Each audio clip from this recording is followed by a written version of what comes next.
Tick tack. Tick tack. Where are the signings? Where are the signings every day? Juventus are admirers of this player. Juventus have inquired over this player. Juventus are interested in this player. Juventus are stalking this player on his way home. Juventus are hiding in that player's cupboard when they go to sleep. Okay, we get it. There's an interest. When is that interest going to turn into something concrete? When? Because the Serie A season is fast approaching. I believe it's just over 2 weeks away. Juventus against Parma. And let's be real, they need to hit the ground running, because when you look at the teams in and around them, some of them have spent really well. Some of them have really strengthened their squads. Juventus need to start signing. You don't want to be that team where, as the Serie A campaign starts, you're still negotiating. You're bringing in brand new signings, and then you bring them in on like game week 3, game week 4. They haven't had a preseason. They're not match fit. They don't have that match rhythm. They don't have that match sharpness. And now you're playing catch up. Now, I've just been sitting back and observing, and I was like, you know what?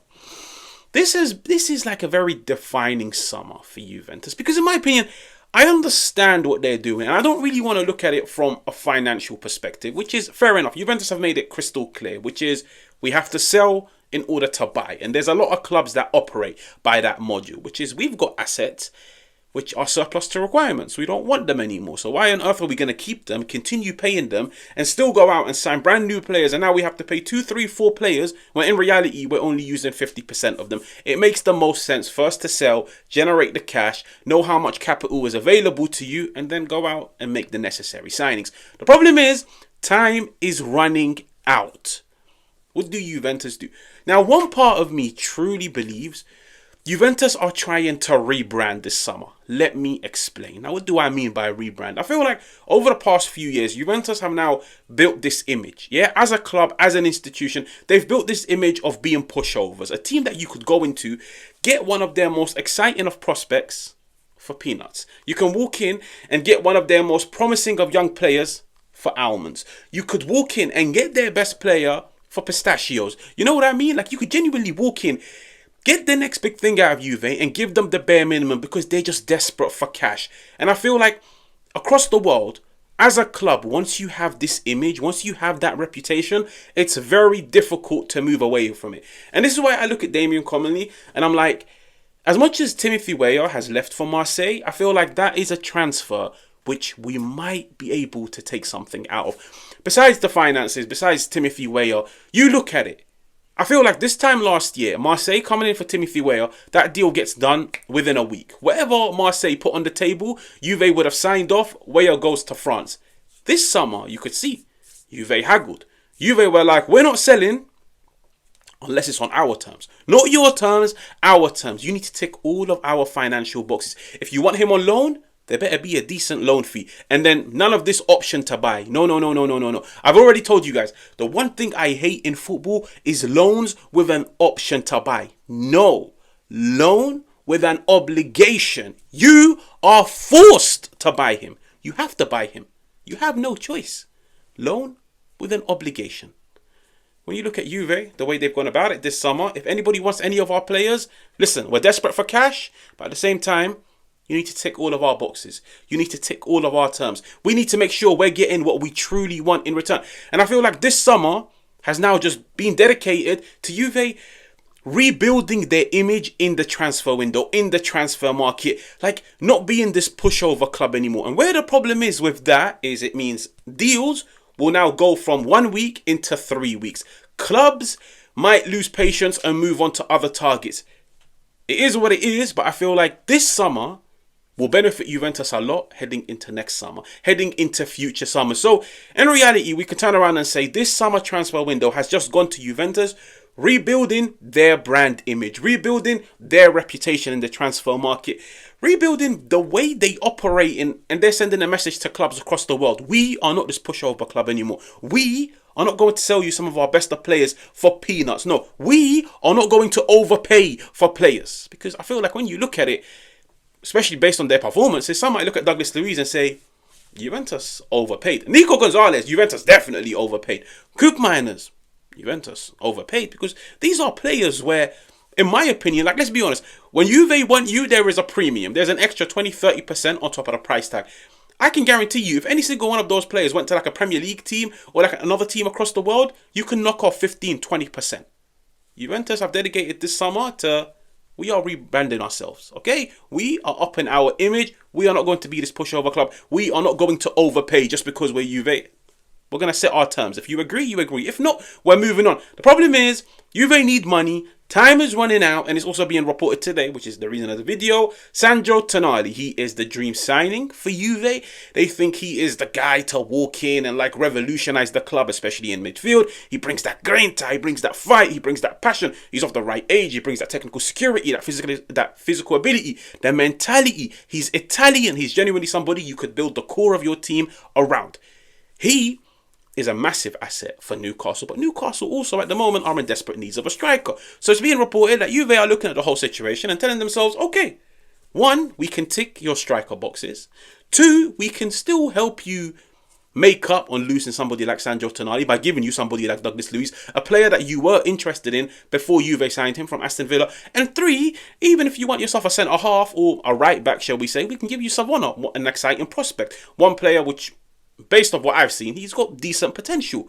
Does this make sense? For Juve, yes. For Newcastle, no. Do I think it's possible? No, I don't think it's possible. I think even like financially, in terms of all 3 of those Juve players, their transfer market value combined, like in accumulation, it doesn't even make the 100 million of Sandro Tonali. 2 unwanted assets, 1 prospect for 1 asset that's on an upward trajectory, okay? I don't think Newcastle accept it, but I think Juventus are making it crystal clear. In order for us to sign, we have to sell. Is it a problem? Yes, I'll be honest with you guys. As much as there is a silver lining, as much as there is a benefit to Juve, I think the problem is at the moment, there are areas which, in my opinion, Juventus should have prioritized. And I'm going to use the example of Milan. Milan went into the summer, and the first thing that they done was appoint a sporting director. That sporting director, in my opinion, came in, and he's revolutionized their whole transfer market process. He's walked in, negotiated good deals, sold players. The importance of having a sporting director during a transfer window is so important. Juve went into it, they sacked Gintuli. They didn't replace Gintuli. They brought in a technical director. I look at Damien Comolli and I'm like, it genuinely feels like he's doing 1, 2, 3 different roles. When in reality, he's only got 1 role. Juve not having a sporting director, it's really held them back, in my opinion. But maybe this is the summer where we turn around and say, this was the summer where Juve got rid of the deadwood. And there's so many times you see clubs do this across the world. They dedicate 1 whole summer to clearing out the deadwood. The following summer, they've now got cash from from selling that deadwood. They've got cash from the fact that they didn't spend. They go into the following summer and they spend the cash. But the problem is, that's next summer. That is next summer. So what does the future hold? What does like this Serie A campaign hold for Juve? I'm just putting it out there. If they don't bring in defensive reinforcements, it's going to be a very, very, very long Serie A campaign. Extremely long. And the problem is, the longer this transfer window goes on, the more clubs across the world will know Juve are desperate. So now, the ball is in Juve's court. Do you bend over and tell them, okay, cool, we're desperate, we need cash, take him for a bargain price, just so we can go bring in a replacement? Or do you maintain your stance, which is, we are not selling unless it's on our terms. And if it means we don't sell, so be it. Because we've benefited by making sure you are now fully aware we are not this pushover club. Then it comes down to Tudor, I'll be honest with you guys. Like, if Juventus actually do not sign anybody, that's when I would look at him and say, yes, fair enough. You didn't get the players that you truly wanted. Yes, there are some players that aren't good enough. But now it comes down to your coaching. Because the one thing that we've seen across the world is the best of coaches can turn a crap player into an average performing player. They can turn an average performing player into a high level performing player. That is when I would look at Tudor and say, can you paper over the cracks for 12 months? Can you paper over the cracks for 12 months? Can you still manage to get something out of Coop Miners to get the job over the line? Somebody like Kelly, somebody like Douglas Luiz, can you? Because in my opinion, that's where a coach earns their bread and butter. But at the moment, the stance is crystal clear. We have to sell before we can buy. And Juventus have made it crystal clear, like their targets are there. If Nico Gonzalez goes, Jadon Sancho is coming in. If 1 or 2 defenders goes, they're looking at somebody like Renato Vega. They're looking at that Stuttgart defender. The problem is, these dudes are not going to be just sat waiting for the phone to ring for Juventus to call. If a club comes in for Renato Vega, that's Juventus' summer target gone. If a club comes in for that Stuttgart centre-half, That's another target gone. It's difficult. Like, you can look at it from one of two ways. I admire what they're doing because it will definitely benefit them in the long run. But like I said, in the long run. In the short run, it's going to bite them in the arse. And they need to find a way around it. Especially if the Serie A campaign starts and they haven't strengthened. Because, guys, I'm looking at Milan's recruitment. I'm looking at Napoli's recruitment. Inter, it hasn't been the best of recruitment, but they've got a good team. That's already 3 teams that have strengthened really well. Then I look at Roma with the addition of Gasperini and some of the players that they've brought in. It's looking exciting over there. Then you look at Como from all of the young talents and having one of the most exciting coaches in the world and the brand of football in Cesc Fabregas. Like, Juventus need to spend, but they need to sell. So, what do you guys make of it? What do you guys make of it? Now, if you're new, make sure to like, make sure to subscribe. And I will catch you guys on another one.